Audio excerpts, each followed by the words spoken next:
শুধু ইনকিলাব মঞ্চের মুখপাত্র নয়, তিনি হচ্ছেন ভারতীয় আধিপত্যবাদ বিরোধী জনতার ঐক্যের প্রতীক।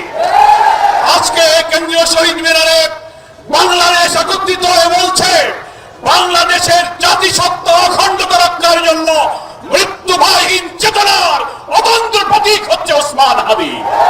আমরা আজকে তার পক্ষে এখানে একত্রিত হয়েছি। একটা কথা বলতে চাই, প্রধান নির্বাচন কমিশনার সাহেবের বক্তব্যে সবাই নিন্দা করেছেন। কি করে আপনি বলতে পারলেন এটা বিচ্ছিন্ন ঘটনা?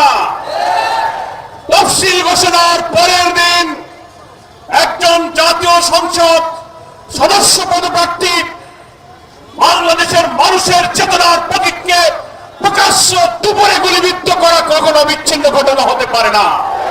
আপনি বাংলাদেশের মানুষের সংস্কৃতি, জাতিসত্তা, মূল্যবোধ সম্পর্কে যদি ন্যূনতম ধারণা থাকে, তাহলে বুঝতে হবে বাংলাদেশকে ভারতের কররাজ্য যারা বানাতে চায়, আমাদেরকে যারা সেবাদার বানাতে চায়, এই দেশকে গ্রাস করার পরিকল্পনার অংশ হচ্ছে হামিদপুর আক্রমণ।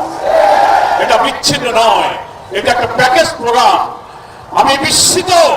আমি স্বরাষ্ট্রমন্ত্রীকে আজকে বলেছি, গতকালকে বলেছি।